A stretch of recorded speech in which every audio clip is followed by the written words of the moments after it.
ठीक है तुम परमानेंट करने वाले नहीं थे। तो उस ऐड में सबसे पहले ऊपर बड़े अक्षर में लिखना था कि जिंदगी में ये कायमस्वरूपी होने वाले पद नहीं है, ऐसा ऊपर लिखना था। जो भी ऐड देंगे ना कंत्राटी कर्मचारियों की भर्ती के लिए, तो उसके ऊपर ये होना ज़रूरी है। सबसे पहले जय हिंद, जय महाराष्ट्र, जय सनातन। भैया और बहनों, आप सभी को मैं निवृत्ति बोकान इसका प्यार भरा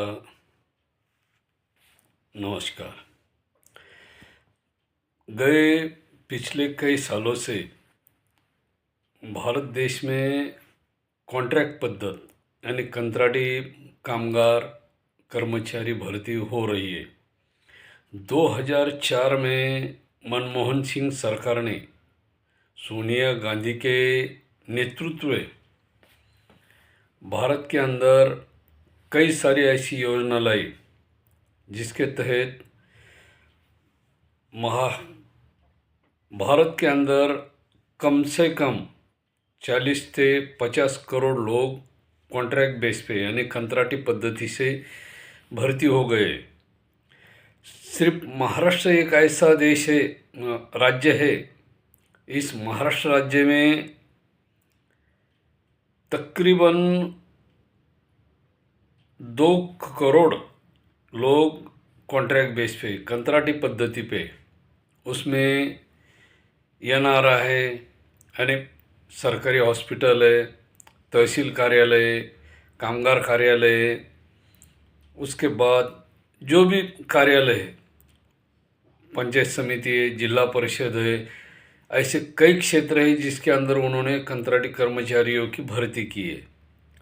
ये भर्ती मनमोहन सिंह सरकार यानी यूपीए सरकार ने उस दौरान की थी जिस दौरान उनकी सत्ता थी।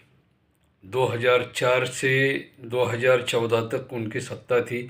उस पीरियड में उन्होंने ये भर्तियाँ कामगारों की कर्मचारियों की भर्ती की थी। उसमें कस्तूरबा गांधी भी है, जो केंद्र और राज्य सरकार ने मिलकर इसको चलाया। समवर्ती शिक्षा के तहत ये प्रोग्राम आता है, समग्र शिक्षा, सर्व शिक्षा अभियान वगैरह वगैरह, ऐसी शासन की अनेक योजना है। उसके अंदर ये योजना आती है। समग्र शिक्षा अभियान के तहत कस्तूरबा गांधी बालिका विद्यालय ये भी एक है। ऐसे बहुत सारी योजनाएं, उसमें ये कस्तूरबा गांधी, इसके अंदर कुल पूर्णवेळ शिक्षक निवासी विद्यालय, यहाँ के एससी एसटी ओबीसी, उसके साथ में जो स्कूल छोड़ के समझो प्रवाह छोड़ के, शिक्षण का प्रवाह छोड़ के जो बाहर है, 1 साल 2 साल 3 साल जिन्होंने स्कूल छोड़े, ऐसे लड़कियों के लिए ये स्कूल है। उनको प्रवाह में लाना है, उनको शिक्षा देना है। तो ये स्कूल 2004 से पूरे भारत में अलग अलग राज्यों में अलग अलग तिथि के हिसाब से ये चालू हो गई थी। तो इसी दौरान मुख्य शिक्षक यानी पूर्णवेळ शिक्षक, अर्धवेळ शिक्षक, सिपाही, चौकीदार, मुख्य स्वयंपाकी, सहस्वयंपाकी, लेखापाल, ये पद भरे गए थे। तो कुछ पद ऐसे हैं और ये कॉन्ट्रैक्ट बेस पे थे। और शासन का मानना है कि भाई हमने पद तो निकाले, उनको मानधन दिए, सब किए, पर उस टाइम में मानधन का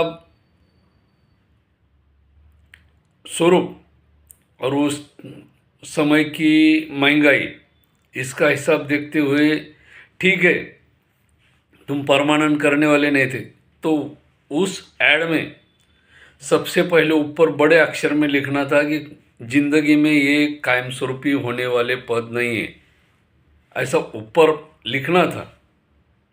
जो भी ऐड देंगे ना कंत्राटी कर्मचारियों की भर्ती के लिए, तो उसके ऊपर ये होना ज़रूरी है।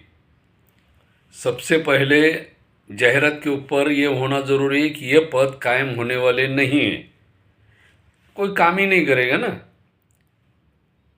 और सबसे बड़ा झटका कांग्रेस को तब लगा 2014 में, क्योंकि महाराष्ट्र के अंदर 2 करोड़ लोग कॉन्ट्रैक्ट बेस पे थे। अब 2 करोड़ कॉन्ट्रैक्ट बेस वाले, उनका परिवार, उनके रिश्तेदार, जो ये 2 करोड़ लोगों ने कांग्रेस को 2014 में झटका दिया। पता था कि कांग्रेस आने वाली नहीं, इस कांग्रेस को गिराना है। यानी वेट बिगाड़ी की तरह इन्होंने उन कर्मचारियों का खून निचोड़ लिया, और जब खून निचोड़ लिया तो उसको झटका तो देना ही था। वो खटमल को मारना ज़रूरी था। इसलिए जनता ने आज तक जिनके भरोसे, यानी कर्मचारियों के भरोसे 70 साल कांग्रेस ने सत्ता हासिल की पूरे देश में, 70 साल कांग्रेस ने सत्ता जमाए रखी पूरे भारत के अंदर, तो उसको एक दिन तो झटका मिलना ही था। जिस कर्मचारियों के भरोसे उन्होंने राज किया, कर्मचारियों को जब झटका दिया तो कर्मचारियों ने हमेशा हमेशा के लिए कांग्रेस को झटका दे दिया। अब बात आती है कि न्यायपालिका में केस को अपील करके कम से कम 10 साल हो गए। 2014 में महाराष्ट्र में केजीबीवी की केस चालू है कोर्ट में, औरंगाबाद उच्च न्यायालय खंडपीठ में। तो 10 साल के अंदर मेरा ये मानना है कि वो जज वहाँ क्या गोटियाँ खेल रहा गया 10 साल से, कर रहा गया 10 साल से। तुम कर्मचारियों के निकाल नहीं दे सकते, तुम करते गया 10 साल से। आज 12 साल हो गए, 12 साल टोटल होने के बाद भी कोई निकाल नहीं आया केजीबीवी का। तो ये न्यायपालिका है क्या? कौन भरोसा करेगा? अगर पूरी जिंदगी अगर सिर्फ वेट बिगारी में चल जाए, वीट भट्टी के लोग तो भी इससे अच्छे काम करते, उनको तो भी रोजंदारी अच्छी मिलती। सुबह 10 बजे जाओ, 4 बजे घर पे आओ। अरे यहाँ पूरी दिन काम करके अगर समझो उतना मानधन नहीं मिलता है तो मतलब नहीं ना काम करके। अभी अभी पता चला है कि पूर्णवेळ कर्मचारी जो है, पूर्णवेळ शिक्षक, उनको परमानेंट किया है। जिनके 1 जुलाई 2026 को 10 साल हो गए उनको परमानेंट किया, पर अर्धवेळ शिक्षकों को परमानेंट नहीं किया। मेरा बोलने का मतलब ये है कि 2004 या 2006 से जो लोग कस्तूरबा में काम कर रहे हैं, कस्तूरबा बालिका विद्यालय में काम कर रहे हैं, समग्र शिक्षा अभियान के अंतर्गत काम कर रहे हैं, उन कर्मचारियों का 2004 या 6 से काम करने का क्या फ़ायदा हुआ? जिन्होंने आत्महत्या की, जिन्होंने छोड़ दिया, जिनका परिवार आज खुले मैदान में पड़ा हुआ है, उनका क्या है?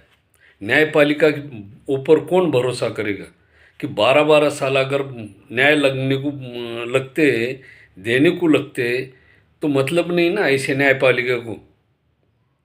इनको पिछवाड़े में फटके देने चाहिए, न्यायपालिका वाले हो चाहे जो भी हो।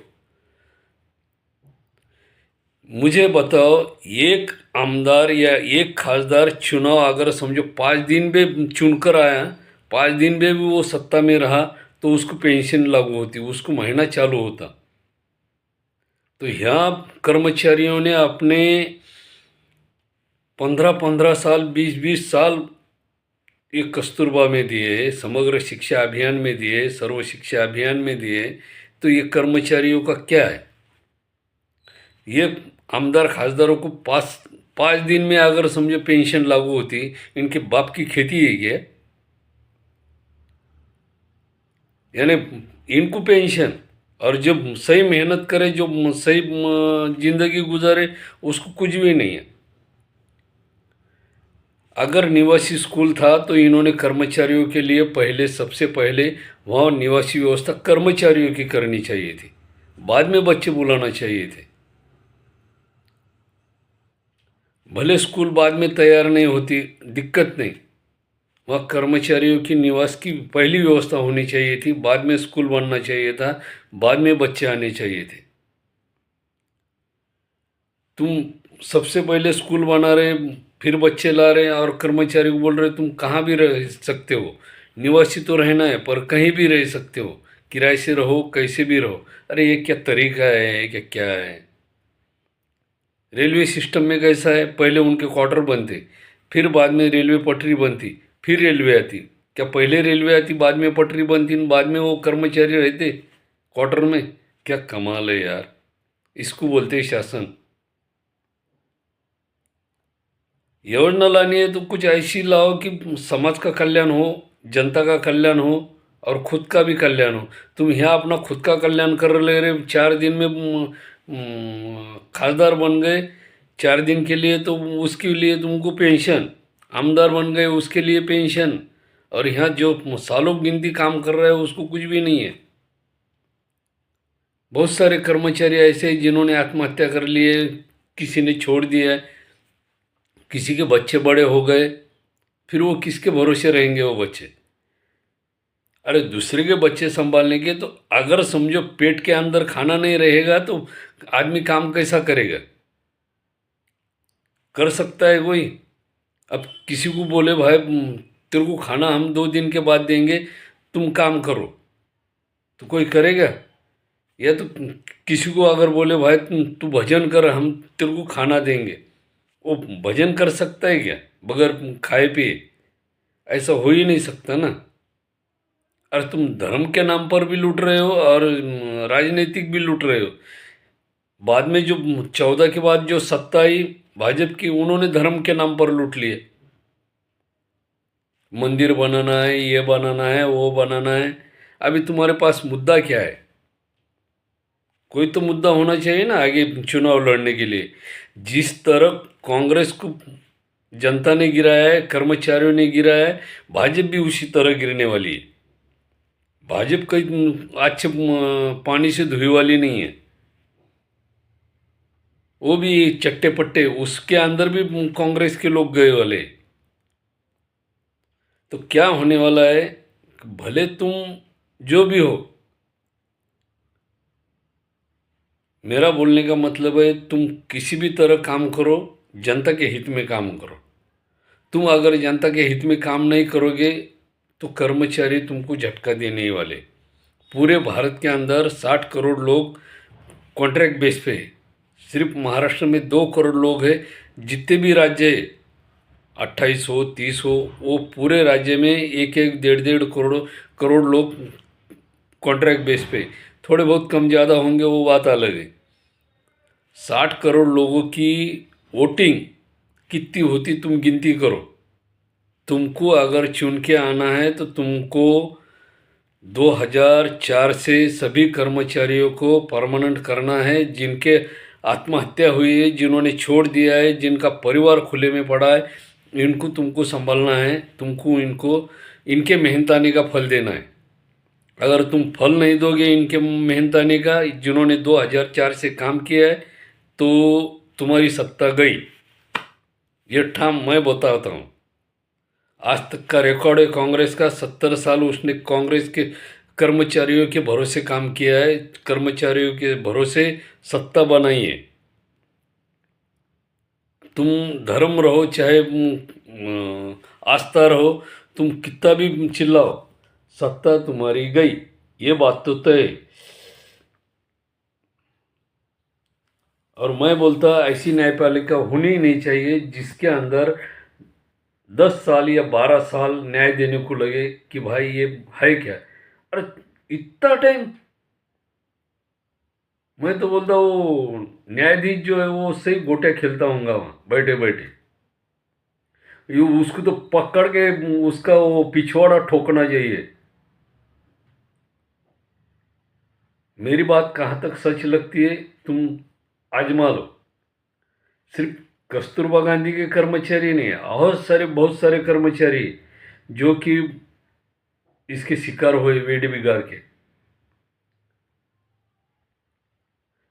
संविधान क्या कहता है कि जो भी कर्मचारी है, जो भी कामगार है, उसके पेट, परिवार का पेट सही ढंग से अगर नहीं पलता है, अगर वो नहीं पेट भर सकता है, तो उसे वो काम छोड़ देना चाहिए।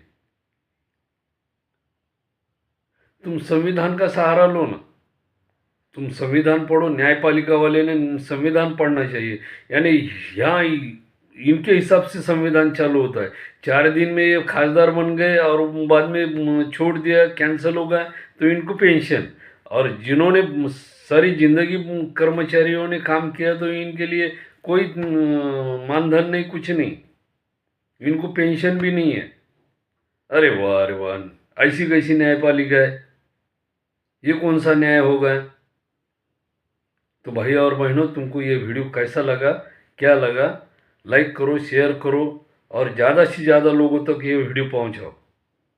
क्योंकि जो भी कंत्राटी कर्मचारी है, सावधान हो जाइए। और यदि दोबारा कंत्राटी पद्धति की भर्ती हो जाए, तो कोई भी उसमें भर्ती ना हो। और उस जाहिरात पे सबसे पहले ऊपर लिखना चाहिए कि ये पद कायम स्वरूपी होने वाला नहीं है। ऊपर आना चाहिए, नीचे बारीक अक्षर में नहीं, बड़े अक्षर में 24 की फ्रंट लाइन में टाइप में होना चाहिए कि ये पद कायम स्वरूपी नहीं है, ऐसा जाहिरात में उल्लेख होना चाहिए। तो आज का वीडियो तुमको कैसा लगा, क्या लगा? लाइक करो, शेयर करो, सब्सक्राइब करो, और ज़्यादा से ज़्यादा सभी कंत्राटी कर्मचारी हो, चाहे आम आदमी हो, आम जनता हो, उस तक ये वीडियो जाना चाहिए।